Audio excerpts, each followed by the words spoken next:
mute us, Dracos! Oh, could they hear? The physical sounds of us dancing, they could hear. Thank you, Kevin. Hey guys, breaking news! Breaking news, there's an invade in the bot lane and head over to KK Gaming for a chance to win skins, but more in the important time.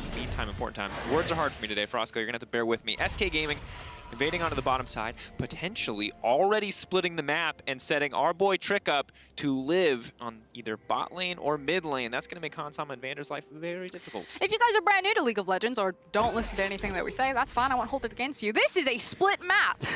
So what you do is you invade early. You place down deep vision. You want to split the map by making sure that there's no reason for Inspired to ever be on the bottom side of the map because his camps won't be there. That then empowers Limit and Crown Shot to do whatever the hell that they want into the lane, including being super far forward and aggressive, taking pot shots, making the most out of Caitlyn, who is now an S-tier pick. More on that later.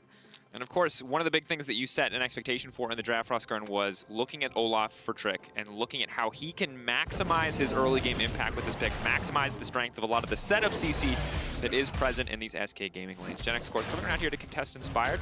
They know it's a split map, they know Inspired's in the area, but Gen X, by spending a bit of time here, is going to give up a little on the top side. It does mean the Gangplank will be able to push that wave in a decent amount, should we get a faster level 2. But Finn, good patience, good discipline here. It's just that both teams are trading there. But now we see Inspired getting frisky in the mid lane, getting ready for the flash forward. Flash out from Zazi, though. Inspired doesn't even burn his flash there, so just a very... The wave on Zazi and just ruined his life there.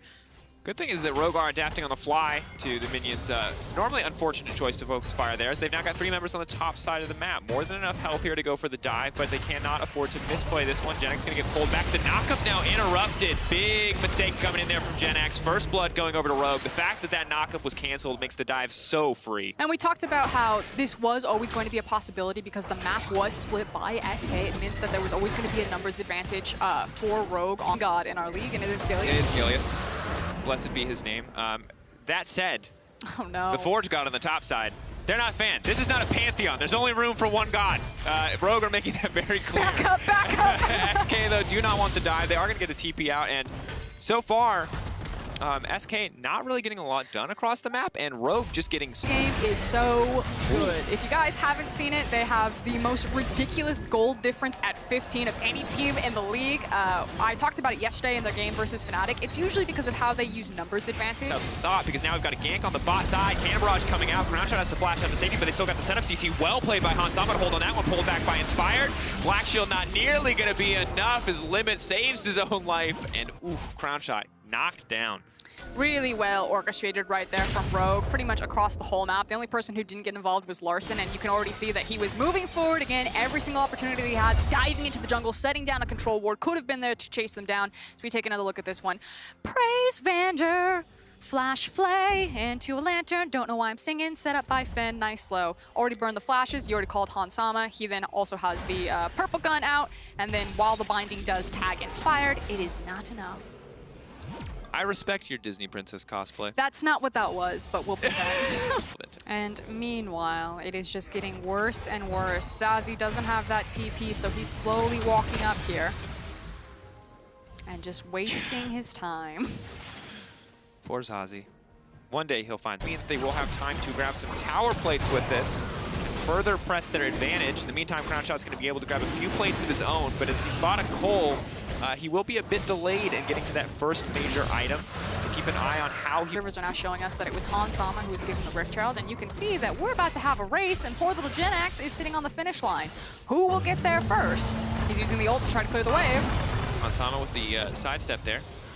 Little fire breath action inbound. There it is, and Rogue are getting nothing. But for Gen X, bless his little heart, he's got 80 items as opposed to going 80 item, looks like an Infinity Edge, into a Zeal. For that Dragon Soul fight, I'll hold it. Oh, punch it right back, right as we praise Gen X. He is going to get taken down here slowly but surely. Inspired's going to grab that kill. Okay, more important. But for that Dragon Soul fight, if everything goes according to plan for SK, Syndra and Caitlyn would be so powerful for it that hopefully SK are like, we got Dragon Soul exactly when we wanted. It's not necessarily the soul that we wanted because it's Mount Soul, and then they close out the game. So the RNG on the Drakes, I think, really screwed them. Blows the shield, and checking in, Gen X has finally made it back to the bottom side of the map, but the big focus right now for SK is getting something done top side as Zazi roams up. Still, though, Particular, Kevin. love a cappuccino. Kevin gets mad when we ask for coffee because we're adults and we can get it ourselves. Speaking of getting it himself, Vander, he's a man who wants a little bit of crown shot. Hook goes out. Black Shield says no. Not that the hook would have hit anyway, but they are going to stop that play in its track. This is actually really important for Rogue. They're making sure that they have the wave priority to help get early setup on this Drake. Again, we talked about how important it was for SK's comp. yesterday playing Gangplank this time around. Like, maybe we get to a point where it is just about killing the front line as quickly or slowly as possible, and then SK obviously have a huge advantage, but Jinax is very far away from that, and this is the Drake that's, again, very important. SK want this one. They need to make sure that they can use a lot of their power in the mid game, and forcing Drake fight would do that. Ulti coming out, Inspire gonna go for the dump back down. Can they secure the Drake? Inspire going right back in. Trick has managed to get this one, but it's Crown Shot off to the backside. Big damage going in. Big Aphelios on to follow. Now Crown Shot's all on his lonesome. Finn, though, with the parlay, does get exhausted, but now Rise is coming in. That's the double for Larson. Oh, he's looking to clean up, and that's it. SK, they've already gotten outscaled. It's only 16 minutes, and there's nothing left. Are you kidding me? Rogue with a dominant early game performance. Oh, that damage was disgusting, and it's only going to get worse. Woo! I got nothing. Yeah. Ladies and gentlemen, this was a game where we needed absolute dominance from Caitlyn. We needed Jinax to deny that at every turn, made plays of their own, and now after a one fight like this, we are holding out hope for a Dragon Soul for SK because Rogue are already monstering these team fights, and they've got stronger side lanes too. But it's not fair. That damage. Yeah, Rise is... Okay, round 2. Olaf and Zazie versus Larson. Here we go. Larson knocked back, clicked on again.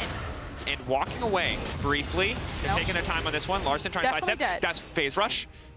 Trick waiting on the axe. They're trying to give the kill to Zazie. The knock forward. Larson still stepping out. They're donating the kill to Trick. He dies in time. Is that, do you think that's salt in the wound? Like, who actually won there? Well, given that did Larson win or did SK win? If the Caitlyn bullet left the gun, you do not get the ult cooldown back. So I would say that definitely I feel like Larson is the moral victor. He gets a tower.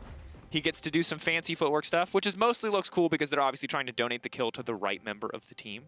But look at those Nikes. This man is fast as light. Boom. Here we go. Does the bullet leave the gun? Dun, dun, dun, dun, dun, dun, dun.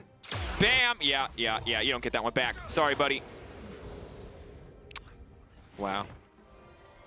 I feel like I learned a lot there. Because Larson does so much damage and you need to stay out of Rise's reach. One of the things that I hate about Rise is just like how threatening he is to mid-range 80 carries. And like obviously Caitlyn doesn't fit in that bucket, but the rapid fire cannon is going to make it feel even safer. Yeah, and I think the big nightmare that I always have whenever a Rise gets fed is if you don't have reliable point-and-click CC, which at this point, SK Gaming do not. He's going to phase rush on you, but they might be able to steal this one away. Trick, can you do it?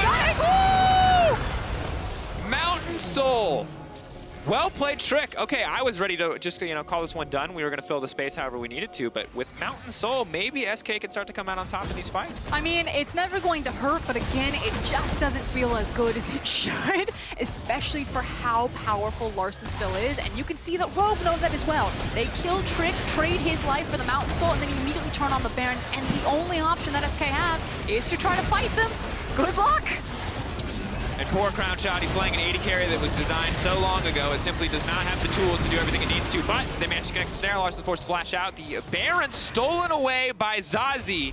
Frostguard, and this is where you just don't understand. Zazie had clutch potential the entire time. What?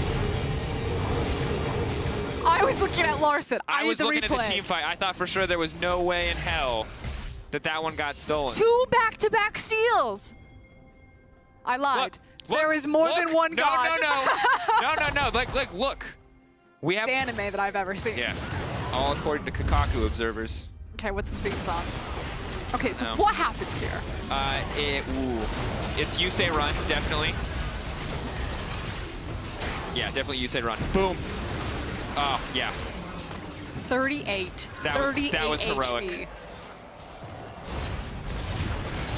Wow. Yeah, Syndra's really good at stealing Barons. My God. He is missmited. It was 38 HP. I'm going to give the credit to Syndra. I feel like that's the better narrative. SK Gaming, getting absolutely outclassed in fights, but coming up clutch when it matters most. They steal a 4th dragon. They steal a Baron. 100 Thieves. They'll steal the game. You got nothing on SK Gaming. Now SK need to make this one really hurt. At this point in the game, Syndra's kind of like the most powerful that she might actually ever be. Now, obviously she doesn't fall off, but I feel like she kind of plateaus in her damage. Syndra, once she has level 13, once she has 2 points in ultimate, once she has 2 items, that's kind of like her big, like, I can really mess you up before more MR starts coming in, and she doesn't instantly just get to pop whoever she wants to click on. So SK with Mountain Soul, with Baron, feel very strong in this window. Run, Trick. He's getting out. He's getting out. They have nothing to do there. But okay, so Frostgurn, here's the thing. Yep. Rogue's comp outscales, I think, in every conceivable way. Well, no. Ilias, I'm talking about getting smote. We'll bring it back to what's at hand. Okay, 16 seconds. Elder, what? Crown shot, big fat auto. 11 seconds. Trick's already on it. 10 seconds. Trick ready. They've got good damage. Okay, this is it. This is SK's opportunity. They can taste playoffs. It is within touching distance here of taking down the first place team. Hansama back to full health. Remember, it was 1 empowered auto from Crown Shot last time. He zoned off an entire setup with traps. It will all come down to this Elder Dragon. That crab. Scuttle Crab hooked away, but it will be taken by SK. Extra movement speed for them. But now, gonna pull back. Rise now on the flank, but they're taking so much damage. Crown Shot raining it down, but Inspire now running forward. He's got a black shield, eyes on Crown Shot. He's throwing so much down. Lars is taking a lot of damage, but in the meantime, Trick rolling through and just gonna find the shutdown as well. SK absolutely monstering Rogue in the fight. They're gonna get the Elder as well in a game that felt like it was unlosable for Rogue. Gets turned over 2 back-to-back steals and an Elder Dragon team fight to follow. My God, SK, way to keep the mental strong. Yeah, and immediately they pulled the trigger on this. SK can smell it. They knew that they needed to get the Elder Dragon. They now have it, and now they know they need to end the game with this power. They are going to take down the first place team and potentially deny guaranteed worlds from Rogue against SK. Hit the trap! Oh no! He didn't know about the trap! Oh, and that's gonna do it. SK Gaming take down Rogue. No more first place for you. They're praying for a Mad Lions win later in the day.